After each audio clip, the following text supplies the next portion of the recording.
Well, hello there, folks. We're back again today.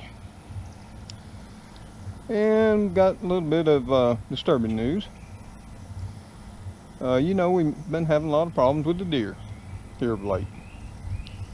Well, last night, they escalated their attack here on deep South Bama. Now, I got to blame myself a little bit for it. I'd bought some deer netting, and I'd temporarily just strung it across the opening. But I really didn't put it up the way it should have been. It was only about 4 feet high, the way I had it. And it's 7-foot deer netting. And the deer just walked right over it. Let me show you what they did. So here we have our deer netting, and as you can see, it's laid over now. We had it pulled taut, and like I say, it was about 4 foot, 4.5 feet high. And last few days didn't have any. And the only reason I didn't put it up permanently, one, I really hate to do that. Two, the ground was so dry and hard, it was just extremely difficult for me to get the T-post in and do it permanently. But thanks to some rain we got yesterday evening, rain for several hours, the ground's now nice and moist and softer. I'll be able to drive the T-post on in the ground today and get this up permanently. Hate to do it, hate to have to mow around this, hate to have to weed eat, but I've got to do something, and I'll show you why. So let's come on over here to the Kentucky Wonder Beans. And you'll know from my last video on the deer, they had ate these beans down, about halfway over and about 4 feet up. Now, what they've done last night is they just ate them all down all the way across. These are my Kentucky Wonder pole beans that I'd put in as a trial, see how they performed against my rattlesnake pole beans. As you can see, they've just come across here and browsed them completely back. Now I'm thinking they'll come back. My rattlesnake pole beans always do. And you can see some little tiny new growth here and what they'd browsed down a few days ago. So I'm going to leave them in, see if they'll return. I am going to go ahead and drop some seed in the row, just in case they don't. Then we go over here, and they love beans apparently. But I had this one nice, very large squash plant. It was really looking nice. And you can see right here, there's a squash there, another one right there. And it was the largest of these four. It was about up nearly 2 feet. Looking really pretty. But they enjoyed that last night. But they didn't stop there. They came on over here to my other two pole bean varieties I was trialing this year as well. Went ahead and munched all the way across the Cobra pole beans. And, of course, the Blahilde pole beans. Now I'm not sure if either of these will resprout in the leaf crotches. I'm going to leave them in, see if they will. Like I said, the rattlesnake pole beans always do. And they're doing fantastic. Of course, they got a small fence around them. But we'll see what these do. I will drop some seed in here in the bottom, just in case they don't. And that's the one thing about gardening. Dealing with insects, predators, wildlife, you just can't give up. We've got time to do a second planting, and that's just exactly what we're going to do. And here again, these are small deer, because they only got up to about mid-chest high. The rest of the bean plants, they're doing fine. Just as this shot here of the Kentucky Wonders, which now look pretty strange, all naked down on the bottom and all leafed out up there on the top half. But they didn't stop there either. They continued on through the yard, tasting and munching as they went. Came on over here to the old raised bed, where I had a really nice Parks Whopper improved tomato plant. You know, it was out up above 2 feet high, all bushy and green. It was already starting to set blooms, and you can see what they did to it. They just munched it down to a bunch of stems.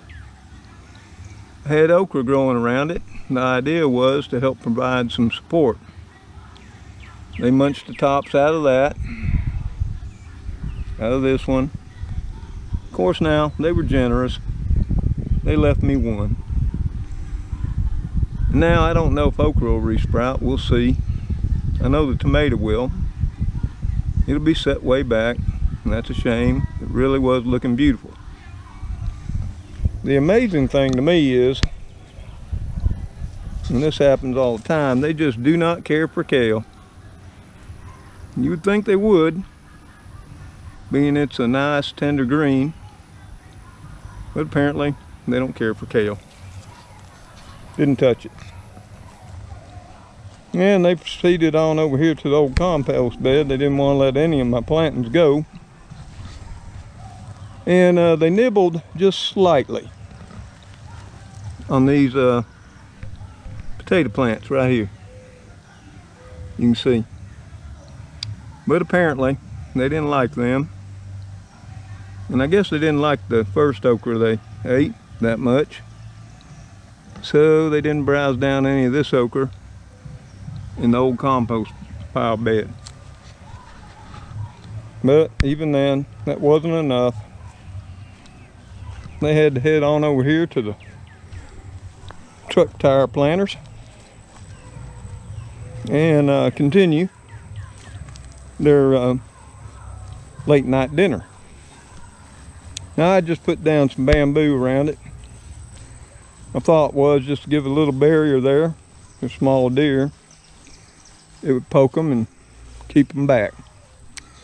But nope, I should have known better. That didn't work. And we went ahead and munched some more on this cantaloupe. Didn't touch the peppers.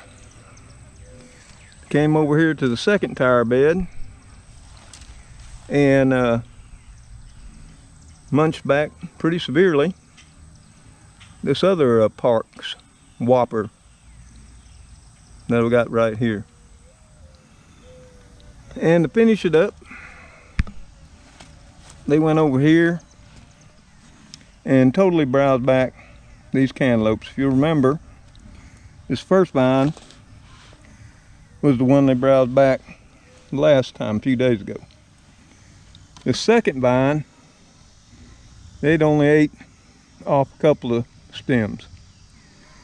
This one here, the third one, is perfectly fine.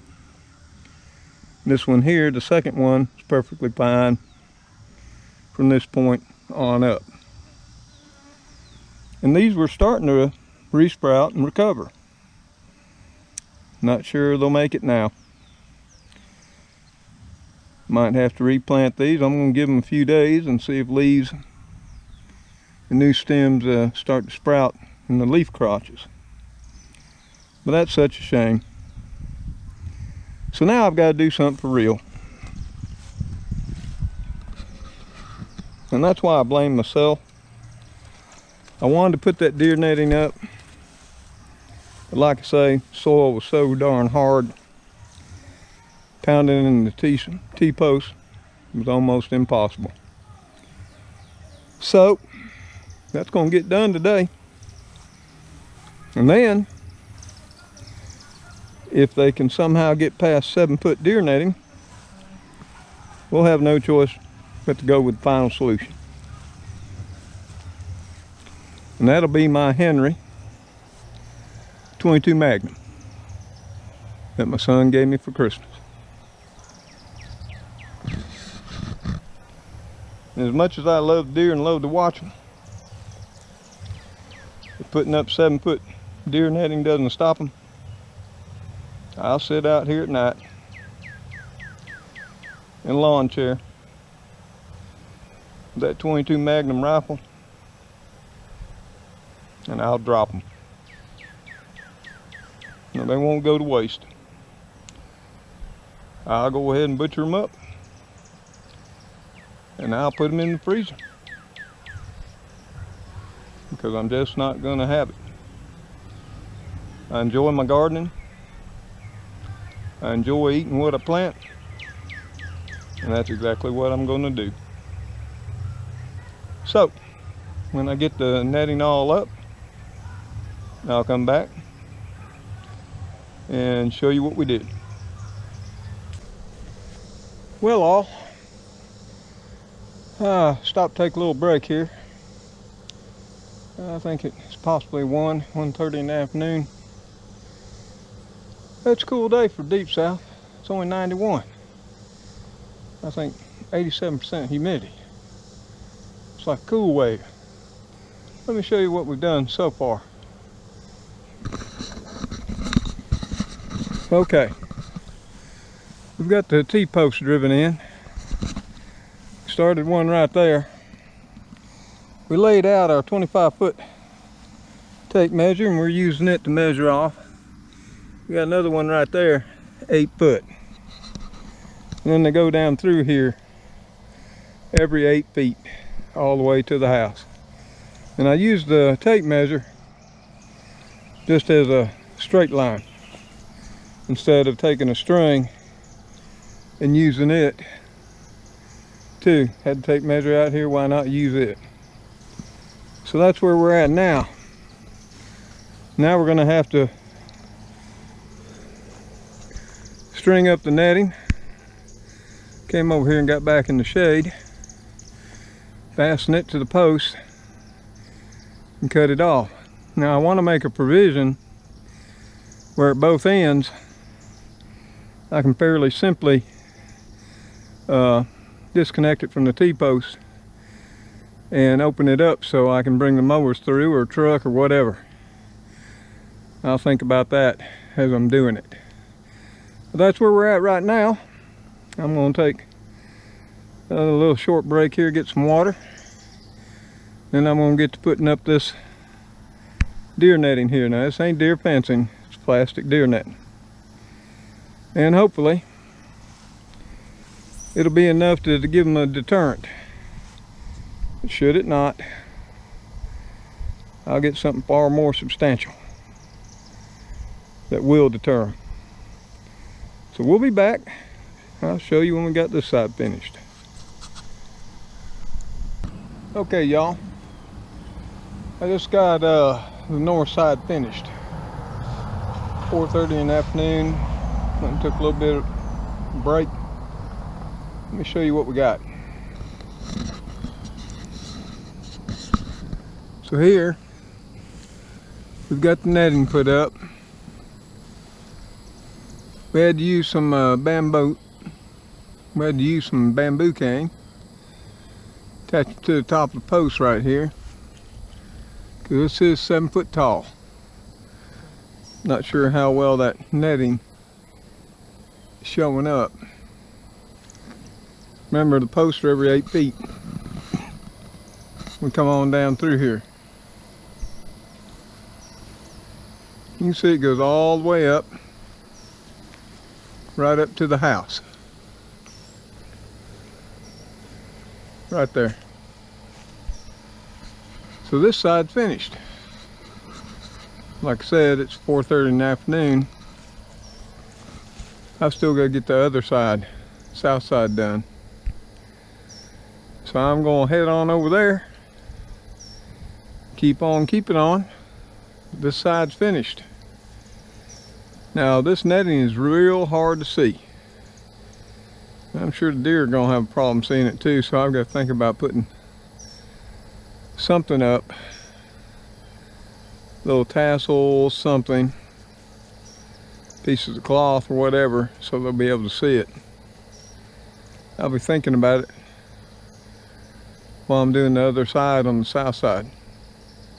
So let's go get her done. Okay, y'all, I'm over here on the south side of the yard now, driving in the post. But I only thought the ground on the north side was hard. This over here on the south side, oh, it's extremely hard and compact. Let me show you.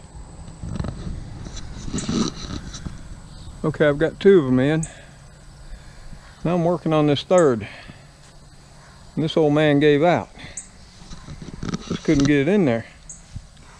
So I had to use an old trick. Got the garden hose here with just a small amount of water coming out. Now I'm letting it soak down in the hole beneath that post. That'll make it easier to drive. You just got to have patience. Let the water soak in and do its job. And I'll have to do that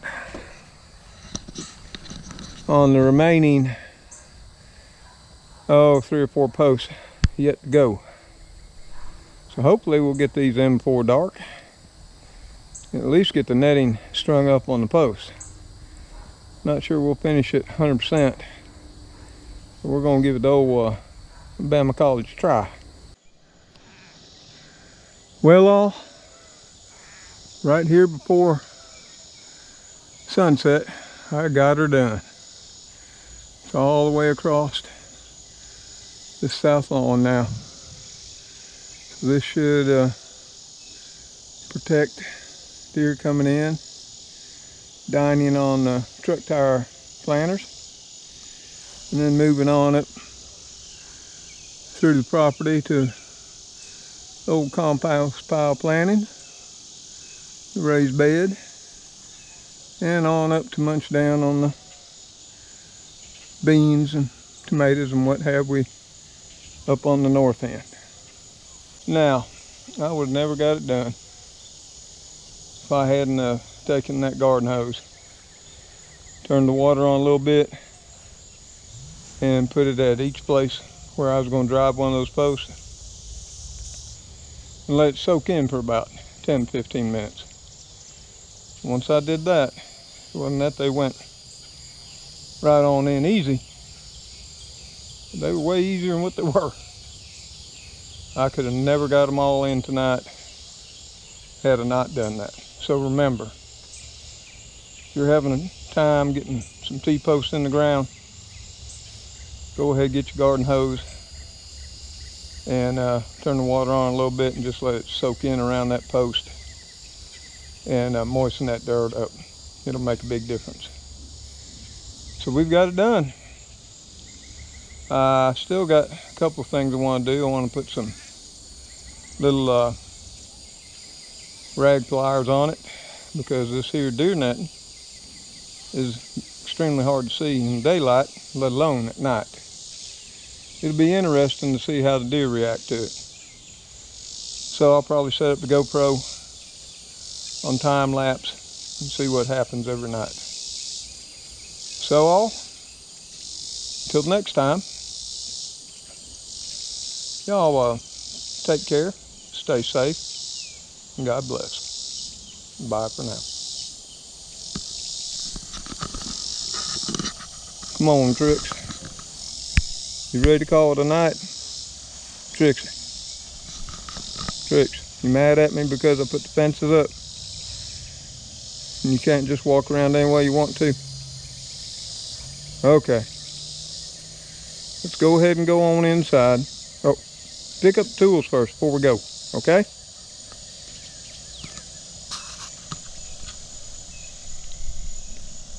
She says nope. She's not going to do it. Later, all.